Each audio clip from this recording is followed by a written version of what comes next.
오늘 본문을 가지고 삶의 위기에서 이것을 기억하라, 이런 제목으로 말씀을 전하겠습니다.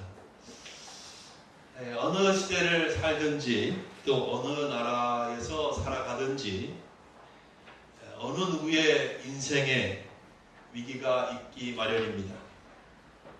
근데 그 위기를 대하고 해결하는 방법이 사람마다 다릅니다.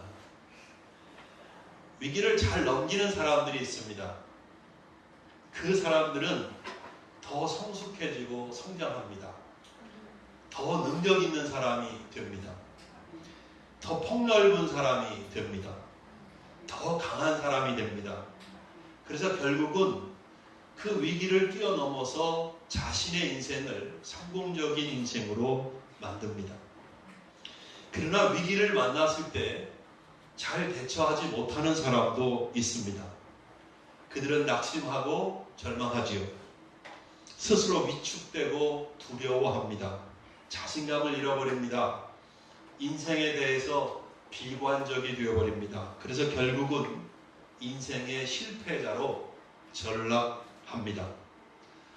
성경에 수많은 인물들이 있는데 성경의 인물들도 마찬가지입니다. 위기를 넘기고 성공적인 삶을 산 사람들이 있고 위기를 만났을 때 실패한 사람들이 있습니다. 여기서 성공은 물론 하나님의 눈의 성공입니다. 실패도 역시 하나님의 눈의 실패를 의미합니다. 히브리서 11장에 믿음의 사람들에 대한 기록이 있습니다. 그들은 세상적인 눈으로 보면 실패한 사람들이었습니다. 그러나 그들은 하나님을 믿는 믿음으로 어떤 어려움도 위기도 극복하고 믿음으로 하나님 앞에 성공한 사람들이었습니다. 사도 바울 역시 선교 여행 중에 수많은 위기와 위협을 만났습니다. 바울의 삶은 마치 지뢰밭을 걸어가는 듯 했습니다. 도처에 위기와 위험이 바울을 기다리고 있었습니다. 바울에게 가장 위협적인 요소는 유대인들이었습니다. 바울이 어디를 가든 그들은 바울을 비방하고 또 반대했습니다. 유대인들은 난동을 부리면서 바울의 선교를 아주 심하게 회방했습니다. 그들은 심지어 바울을 때리기도 하고 또 그 지역에서 쫓아내기도 했었습니다. 바울도 사람이잖아요.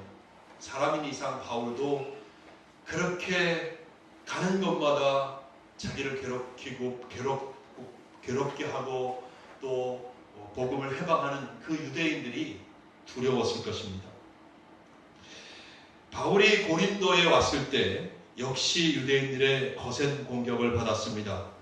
그래서 바울은 그 자리를 피해 거처를 옮겼습니다. 오늘 본문이 아니고요. 그 앞에 7절을 보면 바울은 디도 유스도라고 하는 사람의 집으로 들어갔습니다.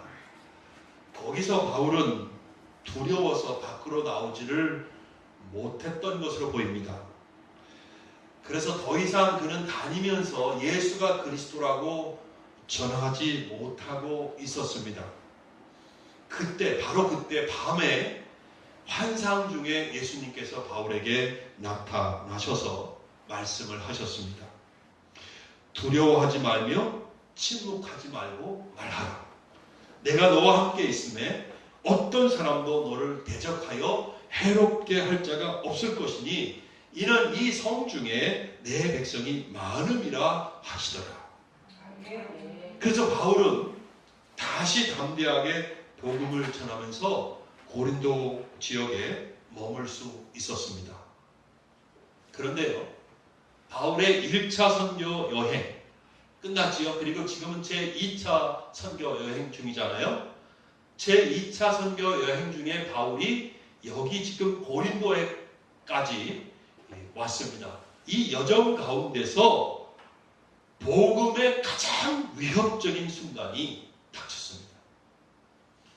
만약 잘못되는 날에는 로마법에 의해 바울은 그 지역에서 추방될 것이고 다시는 공개적으로 복음을 전할 수 없는 상황이 될 수 있었습니다.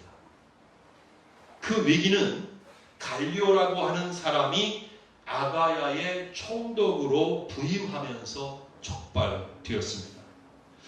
갈리오가 어떤 사람인지 알아볼 필요가 있는데요.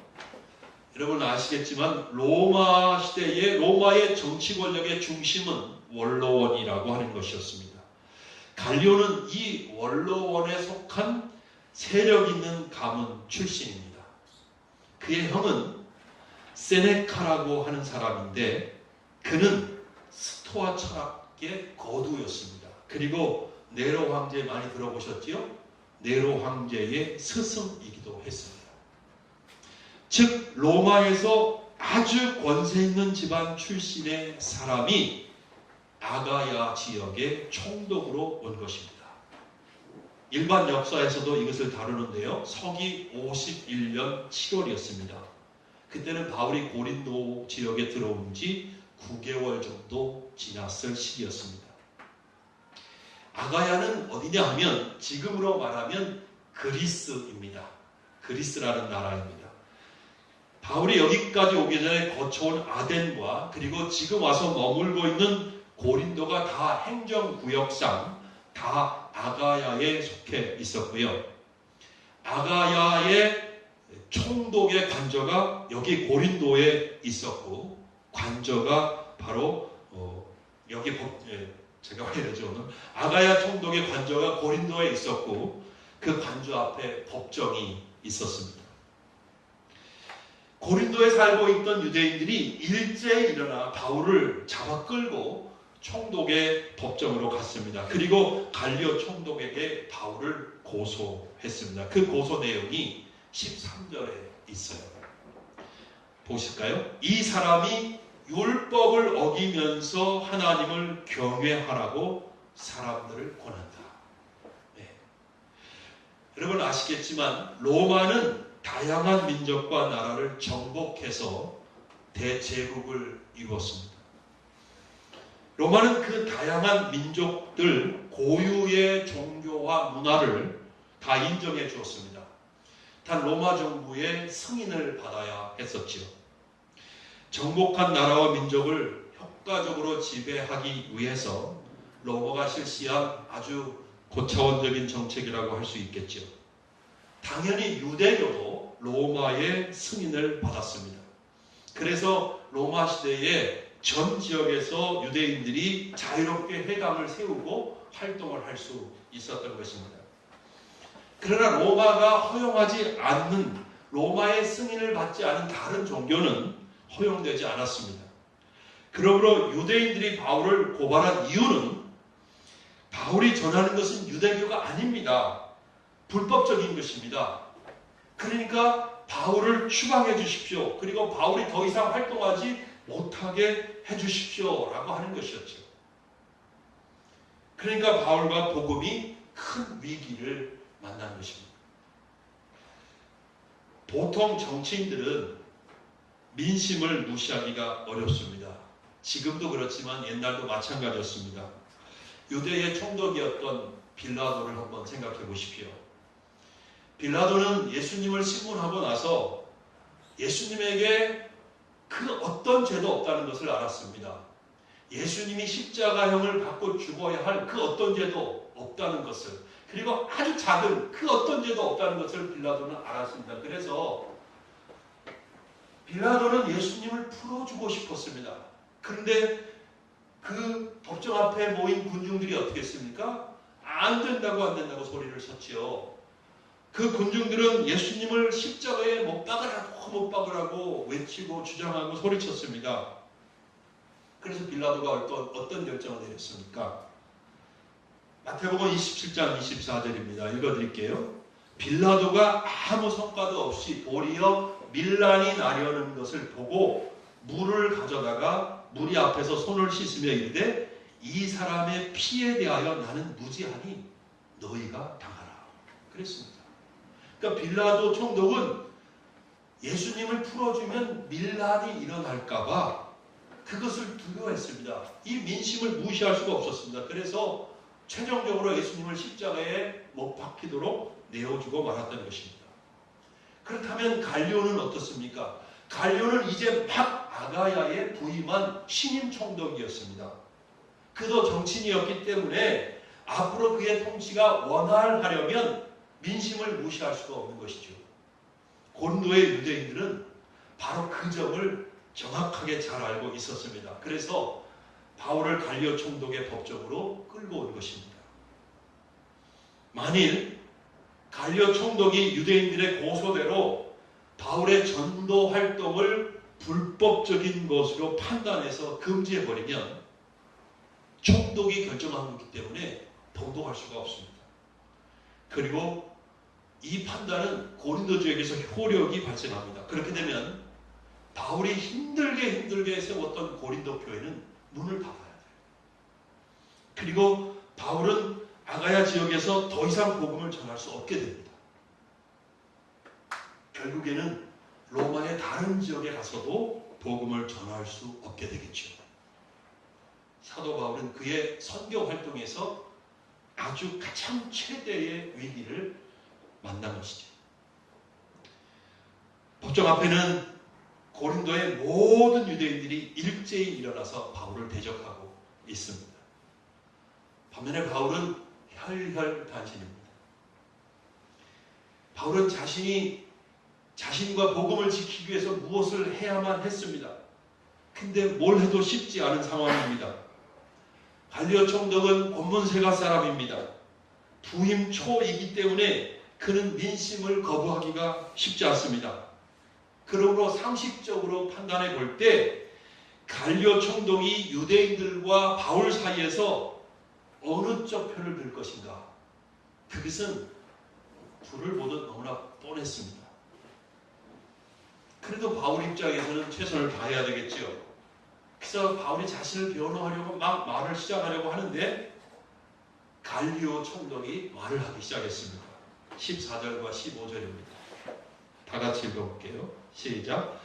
바울이 입을 열고자 할 때에 갈리오가 유대인들에게 이르되 너희 유대인들아 만일 이것이 무슨 부정한 일이나 불량한 행동이었으면 내가 너희 말을 들어주는 것이 옳거니와 만일 문제가 언어와 명칭과 너희 법에 관한 것이면 너희가 스스로 처리하라. 나는 이러한 일에 재판장 되기를 원하지 아니하노라. 갈리오의 판결은 간단하고 빨랐습니다. 그런데 놀라운 일이 일어났습니다. 그의 판결은 모든 사람들의 예상을 깨고 바울에게 전적으로 유리했습니다. 유대인들은 바울이 전하는 복음이 유대교가 아니니까 로마에서 불법입니다. 이런 주장을 펴서 그것을 금지시켜 달라고 고소를 한 것입니다. 바울을 고린도에서 아주 추방하고 싶었던 것이죠. 그런데 갈리오 총독은 이런 유대인들의 주장을 받아들이지 않았습니다. 그리고 뭐라고 얘기합니까? 나는 이런 일에 재판장 되기를 원하지 아니하노라. 이렇게 말합니다. 나는 이런 일에 재판장 되기를 원하지 아니하노라. 이 말은 그 당시에 재판장들이 사용하는 법적인 표현이었습니다. 재판장들의 판결문과 같은 것이죠. 그 의미는 두 번 재판할 필요가 없을 뿐만 아니라 피고는 완전히 무죄다라고 선언한 것이라는 거예요. 갈리오 총독이 이렇게 말했기 때문에 유대인들이 바울을 고소한 이 건은 완전히 기각되었습니다. 그리고 유대인들은 이 일을 가지고 다시 항소할 수 없게 되어버렸습니다.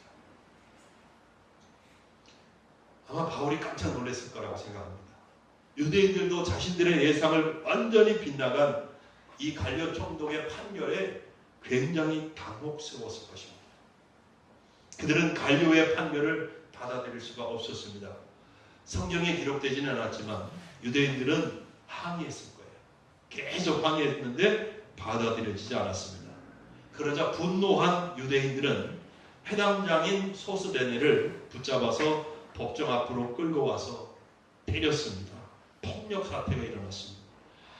소스데네라는 사람은 전임 회당장 그리스보가 예수를 믿자 회당장의 자리에서 내려오고 그 후임으로 회당장이 된 사람인데, 근데 이 소스데네도 예수를 믿게 된 거예요.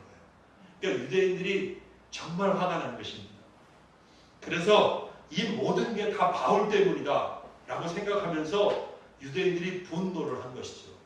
그래서 소스데네를 법정 앞에 끌고 와서 막 때리고 폭력을 가함으로써 갈리오 총독이 내린 판결에 굉장한 불만을 표시했던 것입니다. 할렐루야. 바울과 그가 전하는 복음은 여러분 큰 위기에서 벗어나게 되었습니다. 바울은 이제 추방당하지 않아도 됩니다. 바울은 복음을 자유롭게 전할 수 있게 되었습니다. 법적으로 보장을 받게 된 것입니다. 그가 어디에 가서 복음을 전하든, 물론 그곳의 유대인들이 역시 반대를 하겠지만 적어도 로마법에 저촉되어서 금지당하는 일은 없게 되었습니다. 놀라운 일이죠. 어떻게 이런 일이 일어날 수 있었겠습니까? 여러분, 예수님께서 그렇게 하신 것입니다. 아멘? 믿으실 수 있죠? 예수님께서 환상 중에 나타나셔서 바울에게 약속해 주신 대로 바울과 복음을 지켜주신 것입니다. 다시 한번 예수님의 약속을 확인해 볼까요? 9절과 10절 말씀입니다. 한번 보세요. 같이 읽어보겠습니다. 시작. 밤에 주께서 환상 가운데 바울에게 말씀하시되 두려워하지 말며 침묵하지 말고 말하라. 내가 너와 함께 있음에 어떤 사람도 너를 대적하여 해롭게 할 자가 없을 것이니 이는 이 성 중에 내 백성이 많음이라 하시더라. 아멘. 와, 여러분, 하나님께서 사람의 마음을 다스리고 사람의 마음을 움직이시는 것을 믿으십니까? 아멘. 예수님께서 갈리오 총독의 마음을 주장하신 것입니다. 예수님께서 그의 마음을 만지셔서 바울과 복음에게 전적으로 유리한 판결을 내리게 한 것입니다. 여러분, 하나님께서는 다 하실 수 있습니다. 온 천지 만물을 다스리잖아요. 사람의 마음도 다스리십니다. 주장하십니다. 하나님께서 문을 여시는데 누가 그 문을 닫을 수 있겠습니까? 하나님이 문을 닫으시는데 감히 누가 하나님이 닫으신 그 문을 열 수가 있겠습니까? 없습니다. 하늘과 땅에 아무도 없습니다. 사랑하는 우리 신림 성황교회 성도 여러분, 저는 이 이야기를 통해서 무릎을 탁 치며 깨닫는 것이 하나 있습니다. 그것은 뭐냐? 약속입니다. 하나님의 약속, 예수님의 약속입니다. 그리고 하나님은 반드시 그 약속을 지키시는 분이라는 사실입니다. 여러분, 우리는 이 험한 세상에서 살아가고 있습니다.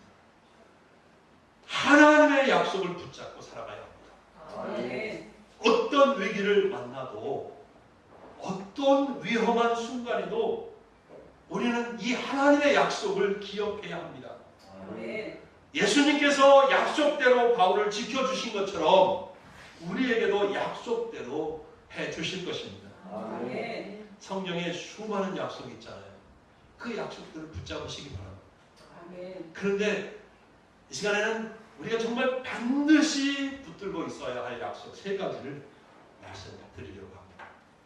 먼저, 여러분들이 예수님을 여러분들의 구주로 믿으신다면 자신이 하나님의 자녀라는 사실을 믿으시기 바랍니다. 이것을 꼭 붙들고 있으셔야 합니다. 우리는 예수님을 믿음으로 하나님의 자녀가 되는 그 권세를 받았습니다. 하나님께서는 우리에게 무슨 일이 일어나도, 이 세상에 무슨 일이 일어나도 절대로 이 관계를 바꾸시지 않을 것입니다. 절대로 이 관계는 그래서 변하지 않을 것입니다.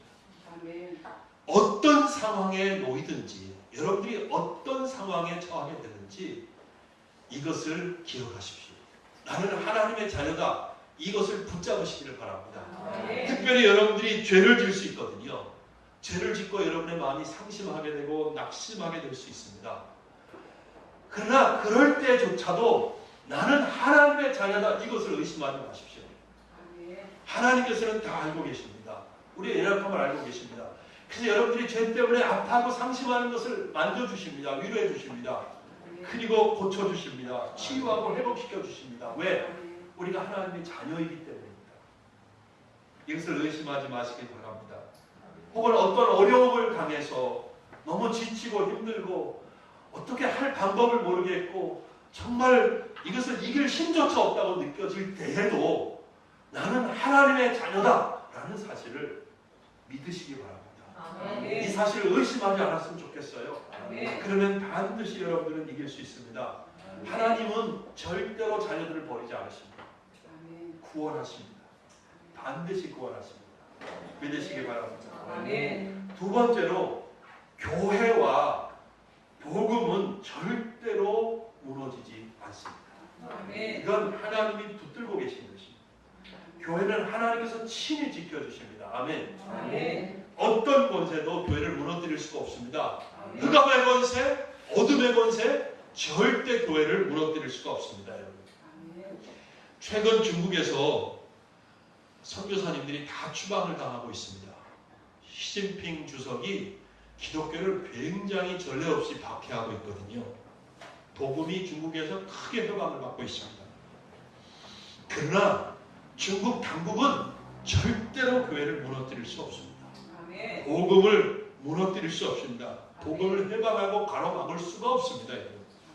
하나님께서 친히 지키시고 보호하시기 때문입니다. 여러분 그 네로 황제 이후부터 기독교가 3세기 동안 콘스탄틴 황제가 될 때까지 황제가 들었을 때까지 얼마나 무지막지하게 박해를 받고 교회가 무너지는 것 같았고 막 크리스찬들을 죽이기 때문에 곧 기독교가 사라질 것 같았지만 하나님께서 교회를 지켜주셨고 하나님께서 복음을 지켜주셨습니다. 이걸 믿어야 합니다. 고린도에서 바울과 복음을 지켜내신 하나님께서는 이 시대에도 어느 나라에서건 어느 지역에서건 반드시 교회와 복음을 지켜주십니다. 아멘. 세 번째로 성령님이 내 안에 내주하시고 도우시는 것을 꼭 붙잡으시기 바랍니다. 이것을 믿으시기를 바랍니다. 내 안에 내주하고 계시는 성령님은 나를 돕고 계십니다. 이 험한 세상에서 죄가 가득 찬 세상에서 믿음 생활을 하는 것은 결코 쉽지 않습니다. 그러나 우리는 고아처럼 혼자가 아닙니다. 우리 안에 성령님이 계십니다. 불신자들은 절대 모르는 사실입니다. 그런데 우리는 알고 있습니다. 우리 안에 성령 하나님께서 거하시면서 나를 붙들어주고 계십니다. 나를 도와주고 계십니다. 나를 인도해주고 계십니다. 나에게 힘을 주고 계십니다. 나에게 지혜를 주고 계시는 것입니다. 성령님께서 함께 하시며 도와주시고 인도해 주시기 때문에 우리는 결코 무너지지 않습니다. 그 누구도 우리를 쓰러뜨리고 이길 수 없습니다. 아무도 우리를 무시할 수 없습니다. 우리는 성령이 함께 해주시는 하나님의 자녀들이기 때문입니다. 아멘. 이제 말씀을 맺겠습니다. 우리는 하나님의 약속을 붙잡고 있는 사람들입니다. 말씀드린 이 세 가지를 꼭 기억하시기 바랍니다. 나는 하나님의 자녀다. 그 다음에 교회와 복음은 그 어떤 권세도 무너뜨릴 수가 없고 쓰러뜨릴 수가 없다. 그리고 하나님의 자녀인 내 속에는 나를 돕고 나를 이끌어 가시고 나를 힘있게 하시고 나를 승리로 이끄시는 성령 하나님께서 함께 살고 계신다. 이 세 가지를 꼭 믿으시기 바랍니다. 그리고 절대로 잊지 마십시오. 이 약속을 붙잡으십시오. 승리할 것입니다. 하나님의 보호와 축복을 믿으십시오. 반드시 여러분들은 보호를 받습니다. 그리고 최종적으로 승리합니다. 이깁니다. 그 어떤 것이라도 다 이겨낼 수 있는 것입니다. 아멘. 기도하겠습니다.